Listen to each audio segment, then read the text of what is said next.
Hello viewers, Super GT here. Welcome to some real life kart racing. Now some of you may know that I do real life kart racing. I post it on my second channel, but I'm getting a comment over and over again that it'll be better with commentary.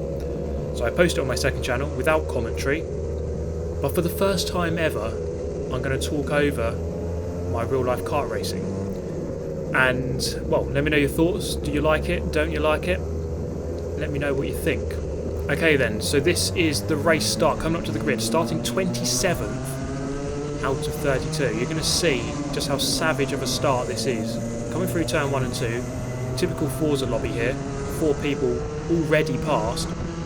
Now coming up to Christmas corner, everyone queuing up on the inside, boom, around the outside, RIP in so many pieces to all of those guys. Gained another maybe 4 positions there. 4 plus 4 equals 8. 8 positions already. Good stuff.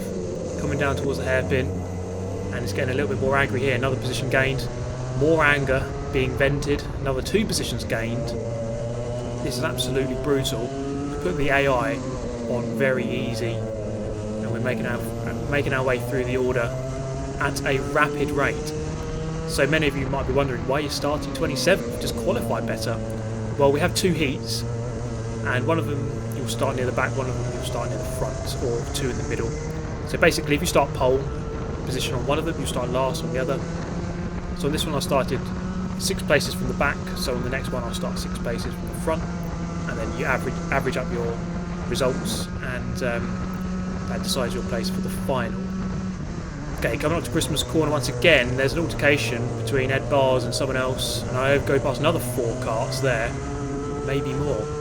And then trying to go past this guy down into the Ashby hairpin, and he just knows what's coming. He just knows it's just not worth fighting. He drives wide under the pressure, and it sets me free. Where am I now? I'm in around about 8th position. So my main really objective here, it's only lap 2 of 11. You see at the top left of the screen. Main objective really just to put the laps in, get away from the people behind, and catch up with the people ahead. So the track here, Wilton Mill, let's go for a lap of it as we cross the line here. Fast sweeping turn 1 and 2, flat out if you get it right. There we go, sweeping out onto the concrete. You can do that, they allow you to run the concrete up the hill towards concrete corner, Christmas corner. Fast sweeping turn, that one quite sharp, but because it's banked you can really take it quite quickly. Through Inkermans, down the hill into Ashby hairpin, difficult one to get right this, and again abusing track limits, but they allow that. Yellow flag being waved, someone is off, or someone is just fixing the tyre wall there. And then down through the long left-hander here of Chapman's onto the back straight. Then you come up towards the boot, the end of the circuit, braking just before that marshal board. Keeping over to the left-hand side through this turn, giving you a better sweep through the boot. On the power early towards the final turn, which can be taken flat out. And you're running 2 wheels within that rumble strip, and then you're okay. Okay, so that was a lap of Wilton Mill.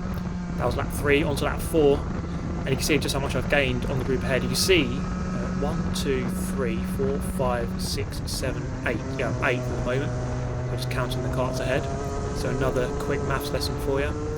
As we sweep right through Inkermans down the hill once again. Difficult turn this, Ashby. You're going downhill, the braking zone is a lot longer than your normal corner. Christmas corner, uphill, so you brake a lot later. Very noticeable difference. So we're catching up with the Tony Kart guys here. The white and green suits, you often see those. Okay, boot section here.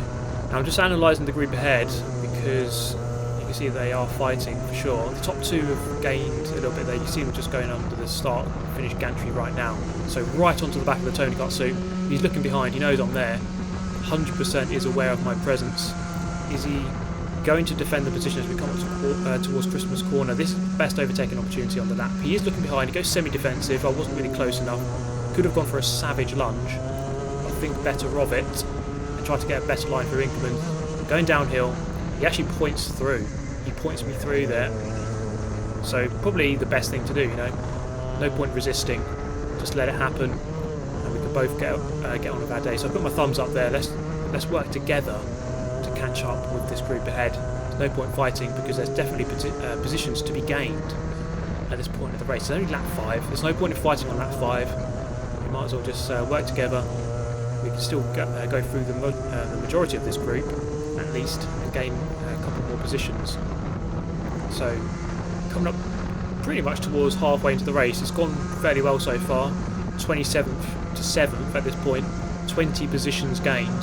Can't really complain about that at all. It was 19 positions in 90 seconds from the beginning of the race into about halfway through lap 2. Gained 19 positions. And I think it might be the most I've ever done in that time frame. It was actually quite ridiculous. So up behind the second Tony Kart driver now. No team orders between the two of them. There is no teams, by the way. It is just every driver for himself, basically.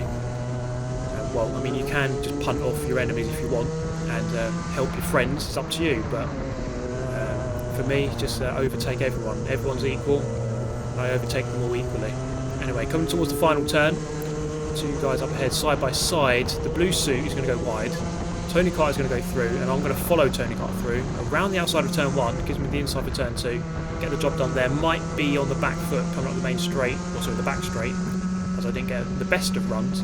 Yellow flag though, so you can't overtake. Hence the raised arm or raised hand, just to say, okay, guy behind you can't overtake me. Tony Kart suit a little bit wide. Boom, down the inside. Job done. Good overtake, and really early on the power, you see just how good traction I've got there.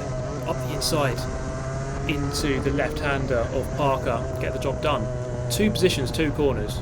Well, that second overtake kind of took 2 corners to do, but let's say 2 overtakes and 3 corners then. So, what is that now? 4th position. Progress is good. 3rd place just up ahead. You can see just how much time we've lost through all the fighting. And 1st and 2nd, maybe about 3 seconds ahead at this point. So do let me know your thoughts on this, whether or not you like it. I think a lot of people will like this, and it offers something different on the channel. The fact that I do real life racing, I have posted it before. I think commentated versions could go here because it's all good fun, and maybe the unedited, uncommentated versions on my second channel for you purists out there. But yeah, could just add the spicy memes into this version on the Super GT channel. So definitely gaining on the red suit on lap number 8. So 3 laps left to go after this one. 1st and 2nd, it's going to be difficult to catch up with them, I think. Running out of laps. But I mean, even if I were to finish in 4th where I am right now, I'll be very happy with that. From 27th, can't really complain.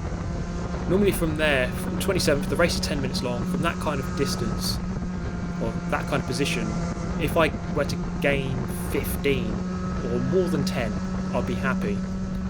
But a gain of more than 20 is almost unprecedented. Although, to be fair, I don't normally race on grids this big. This is a 32-part grid, so it's a fairly big old race, this.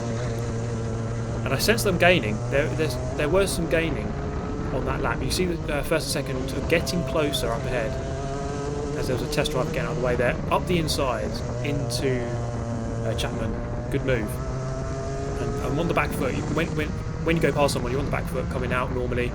So thinking about going defensive, but he doesn't go for the return pass. So into 3rd. 1st and 2nd again, you can see how close they are. Maybe 2 seconds. But there's only 2 laps, so it's going to take something special for me to catch up at this late stage of the race, and they are going to have to fight really hard, or some sort of backmark or wizardry can wipe them out.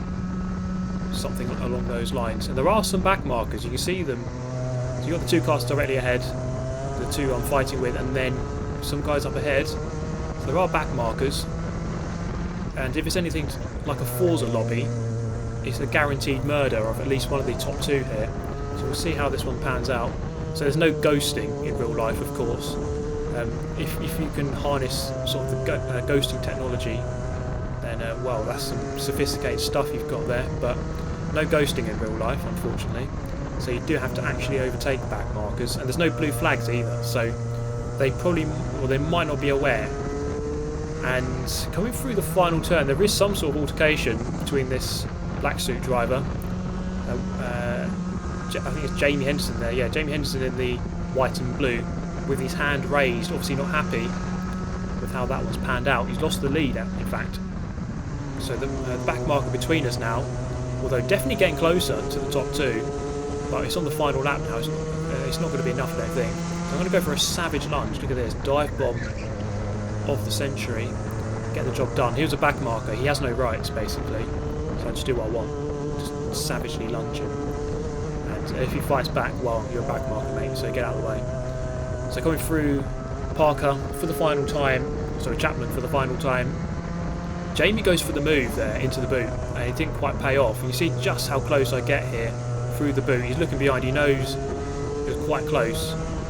And in fact, it turns out that Jamie had a one-place penalty, so there's little cones placed throughout the circuit over and the tyres as well. If you hit those tyres, move them out of the way, that's a penalty. So you have to really watch your track limits in certain places. And he got a one-place penalty, so I actually got moved up to second. So I finished second there, technically. This is race number 2. So I started 6th from the back, now I'm starting 6th from the front. So I'm starting 6th place here.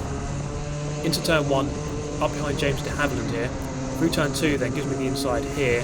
So immediately into 5th as we come on the back straight towards Christmas Corner. The space opens up on the inside, and that's my invitation to lick the stamp and well and truly send it to second. Job done. 6th to second. Can we go about getting first within half a lap? Looking behind, going defensive. Make sure we don't get past into this one. This guy's just driven wide, similar to what the guy did in the previous race. Into first place already. Job done. Right, well, it's not really job done at all because we've still got 10.5 laps left to go. You never know what might happen. So coming out onto the back straight towards boot, or the boot. And you've got this 90-degree left into sort of the long 180 right, and then into the heel of the boot. The final 90-degree right-hander onto the main straight. So that is a good start. 6th to 1st. I'll happily take that. This is the end of the race though. I managed to gap the guys behind by a couple of seconds. I think I won this one by about 4 seconds. So rounding out the final turn on the final lap for a win. So a 1st and a 2nd in the 2 races, 1st and 2nd from 27th and from 6th on the grid. I will happily take that. Not bad at all. This is the grid for the final. This is the final. So as a result of the 1st and 2nd, I qualified 1st on the grid. So here we go then. Pole position. Away we go. This is the final. 17 laps. Can we hold our nerve and hold our position as we go through turn 2 up towards Christmas Corner, looking behind just to see if we can go and take the normal racing line. If there's people right behind you, you want to go defensive, keep your position.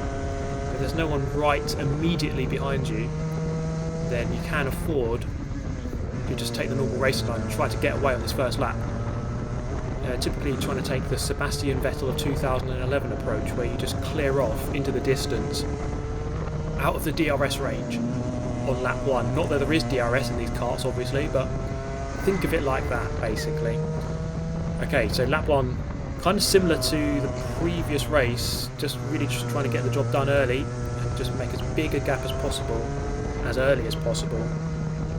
And I'd say good job done there. So taking a look behind just as we cross the line, just to really monitor that gap and see what we've got. So of course in karts there's no rear view mirrors, you have to look behind. And you do kind of get a sense when you look behind, or when someone's right behind you, you can't hear them. So lap 8 now. Now I looked behind about 2 laps ago, I was fairly comfortable. And it turns out that I just wasn't paying enough attention, because coming up here into Christmas Corner, Ed Barr's out of nowhere in the green suit. I honestly did not see it coming. So I looked behind, and this guy has basically caught up 2-second gap in about 2 laps, out of nowhere. Now here come the driver excuses. If you look at the final results, this car I'm driving was about 4 tenths off. So you might be wondering, are the cars equal? Are they the same? They are built to spec. They have the same engine, same tyres, same everything. There's test drivers who try to make them all equal. They are pretty much equal, within a couple of tenths of a second. Some are faster and some are slower, but on the most part, if you drive them in the correct way, they are pretty much equal. But on this occasion I think I should have really tested it a little bit better, because it turns out that I was losing a lot of time coming out of the slower turns. And this is lap 14, so I was really on the back foot. It started off really well this race. I was on the front foot at the beginning, just gapping everyone. But then at the end, It just really turned into a defensive race. We're going to cut to some Alpha Live coverage here. So they live stream the races. They turn up to the races. They have a load of cameras around the circuit. They have commentators. They have camera angle people, sound people, interviewers. They have the lot. So it's really good coverage by Alpha Timing. Oh, sorry, Alpha Timing do all the timing, of course. Alpha Live cover the event and stream it, which is all on YouTube, all on Facebook, and I will link their page below if you want to have a look, because the racing coverage is actually really good, and most of the time, or in fact all the time, it's better than F1. If you want to watch actual close, decisive racing, then watch some Alpha Live instead. Okay then, so Steve Hicks behind me now. I'm the number 29 there, black suit, white helmet, and cutting between the footage of my GoPro and the Alpha Live footage. And it's a defensive race from here to the end. There's only 2 laps left. So you see just how defensive I'm going. Full onto the right hand side to make sure he doesn't get past. He's looking for the cutback here. As we come down the hill through Inkermans towards the Ashby hairpin, I'm going defensive. He thinks better off it. He could have gone for the move. I'm just forcing him narrow as we really near the end of the race. It's not going to be a first place. You can see just how far away the leader's got since lap 9 when he went past. So it's going to be second at best, but I've got my work cut out to keep the position, as Costa now, the number 60 black suit, has joined the battle. Player 3 has entered the fight. So coming around the final turn now, there we go, apexing nicely. 1 lap left to go. You see the final lap notification on the gantry. 1 lap left to go.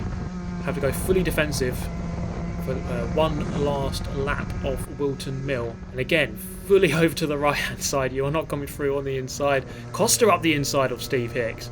Is he going to get that move done? Not quite. Steve Hicks still on my tail.